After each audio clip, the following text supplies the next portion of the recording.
Good afternoon, अस्सलाम वालेकुम, नमस्ते, सत श्री अकाल।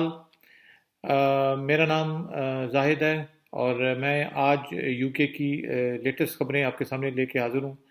आज 9 मई है और हफ्ते का दिन है, 9th ऑफ मई और सैटरडे। तो सबसे पहले आपको बताऊं कि पिछले 24 घंटों में जो कि यहाँ पे अपडेट्स आए हैं अभी, जो कोविड 19 की वजह से 346 लोगों की डेथ हुई है। और ये डेथ जो है ये टोटल है सब जो कि हॉस्पिटल्स में और ओल्ड होम्स में या घरों में जिनकी डेथ हुई है कोविड 19 की वजह से। ये सब मिला के 346 टोटल। और जो कल गुजर गया है उससे पहले परसों जो है ये तादाद जो थी 626 थी, 626। तो इसका मतलब है कि वो पहले से थोड़ी अब कम हुई है। लेकिन क्योंकि ये वीकेंड है और नॉर्मली वीकेंड में जो है हमेशा से ये होता है कि थोड़ा इनको काउंट कम मिलता है वीकेंड की वजह से हॉस्पिटल्स वगैरह से या जो इनके ओल्ड होम है। तो वीकेंड के बाद फिर फिगर्स आना शुरू होती हैं। तो एनीवे 346 पिछले 24 घंटों में जो डेथ्स हुई हैं और टोटल अब यहाँ पे 31,587 लोगों की कोविड 19 वजह से डेथ हो चुकी है। 31,587 लोग।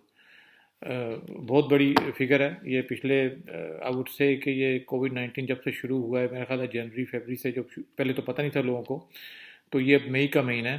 तो और ये भी जो कह रहे हैं कि जैसे कि हमेशा से मैंने अपने पहले वीडियोस में भी कहा है कि एक्चुअल में तादाद इससे ज़्यादा ही होगी, क्योंकि नंबर्स पूरे नहीं अभी तक गवर्नमेंट ने दिए। और जो है कहने में ये आ रहा है कि हॉस्पिटल्स में जो है वो अब डेथ रेट कम हो रहा है, लेकिन जो ओल्ड होम है वहाँ पे अब भी जो डेथ रेट जो है, जो कोविड 19 की वजह से मरने वालों की तादाद ज़्यादा हो रही है। क्यों हो रही है, वो अब तक कंट्रोल क्यों नहीं कर पा रहे हैं? ये एक क्वेश्चन है, ये एक सवाल है जो कि पूछा जा रहा है।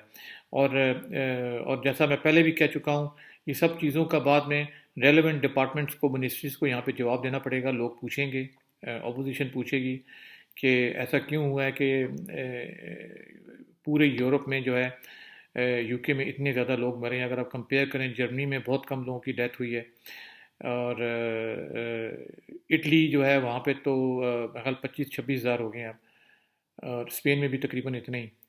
तो एनीवे तो यूके में जो है अब ये मैंने आपको लेटेस्ट आपको मैंने अपडेट दिया है। दूसरा यहाँ पे जो है बहुत अब लॉकडाउन खोलने की बातें हो रही हैं, क्योंकि कल संडे को प्राइम मिनिस्टर बोरिस जॉनसन जो है वो ऐलान करेंगे कि आने वाले दिनों में लॉकडाउन कैसे इजी होगा। तो बहुत सी क्यास आ रही हैं कि गैस हो रहे हैं कि शायद ऐसा होगा वैसा होगा। बट आई थिंक बेस्ट चीज़ यही है कि हम पहले उनका वेट करें, क्योंकि हर किस्म की डिफरेंट इंफॉर्मेशन आ रही हैं मुख्तलिफ न्यूज़ चैनल पे, मुख्तलिफ ऑनलाइन न्यूज़ वगैरह में।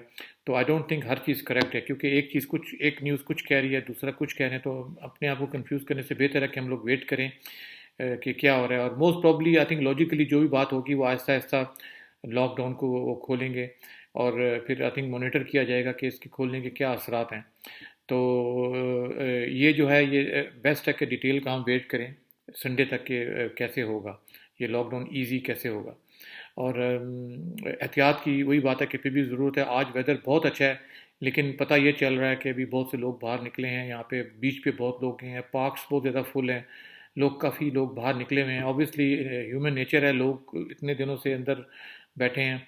तो लेकिन फिर वही बात है कि एहतियात अगर नहीं करेंगे तो फिर उसके उसके रिज़ल्ट जो है वो ख़राब भी आ सकते हैं। तो ये सब देखने की बात है कि इसका क्या रिज़ल्ट निकलता है। और स्पेन में जो है तकरीबन आई थिंक जो उन्होंने अपना लॉकडाउन इजी किया था तकरीबन एक हफ्ते से ज़्यादा हो गया है।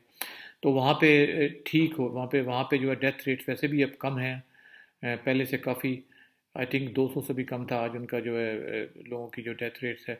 और कम्युनिटी में जैसे लोग बाहर निकले हैं तो उसका अभी अब तक उनको कोई ऐसी कोई रिपोर्ट्स नहीं मिली हैं। बट आई थिंक सही पता है 1-2 हफ्ते के बाद, 3 हफ्ते के बाद पता चलता है। तो और उसके बाद आपको मैंने यहाँ लोकल बताना था अपना फरलो स्कीम का। यहाँ पे जो फरलो स्कीम है जिसमें कि गवर्नमेंट ने हेल्प किया था कि जो जो लोग जो एम्प्लॉयर हैं जो जो कि अपने पास उनके पास इतने पैसे नहीं है कि वो लोगों को रख सकें काम पे, या उनको निकाल रहे थे, तो उन्होंने बोला था कि गवर्नमेंट जो है वो 80% उनकी सैलरी देगी अगर वो उनको रखें तो वो स्कीम चल रही है जून तक। तो अब लोग बात कर रहे हैं कि नहीं, इस स्कीम को एक्सटेंड होना चाहिए और कैसे होना चाहिए या क्या होना चाहिए, लेकिन ऑब्वियसली गवर्नमेंट के पास भी इतना खर्चा करने के लिए कहाँ कहाँ से पैसा निकालेंगे। तो उसके लिए भी वो रिव्यू करेंगे मेरा ख्याल है, और पता चलेगा कि भी जून के बाद ये लोग इस स्कीम को क्या आया कि ये स्कीम बिल्कुल ख़त्म हो जाएगी या फिर इस स्कीम को जो है वो डिफरेंट तरीके से ये लोग यूज़ करेंगे। तो ये बात भी मेरा ख्याल आने वाले दिनों में इस बात का पता चलेगा। उसके बाद जो मैंने आपको एक अपडेट देना था कोरिया के बारे में। कोरिया में क्या है कि वो बिल्कुल केसेस ख़त्म हो गए थे और उन्होंने बहुत अच्छा कंट्रोल किया था, लेकिन रिसेंटली क्या हुआ कि वहाँ पे लोकल क्लब्स में जो है वहाँ पे एक आदमी की वजह से तकरीबन 15-16 लोगों को ये वायरस लग गई। तो उन्होंने क्या कि अपने जितने उनके लोकल क्लब्स वगैरह हैं सब बंद कर दिए हैं फिर से दोबारा से, हालांकि वो खोल दिए थे। तो इसका मतलब है कि ये कहीं ना कहीं से फिर से दोबारा उभर के कहीं से आ सकती है, स्पेशली अगर क्लब सीन के ऊपर या रेस्टोरेंट्स वगैरह में।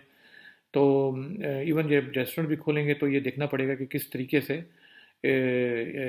उस वहाँ पर काम किया जाए। तो ये चीज़ बिल्कुल गई नहीं है, अभी भी है कम्युनिटी में, क्योंकि अगर कई सौ लोग मर रहे हैं और कई हज़ार लोगों को रोज़ ये वायरस अब भी हो रही है, तो इसका मतलब है कम्युनिटी में ये वायरस जो है सर्कुलेट कर रही है अभी भी। और ये सब देखना पड़ेगा कि किस तरीके से इसके ऊपर काबू पाया जाए।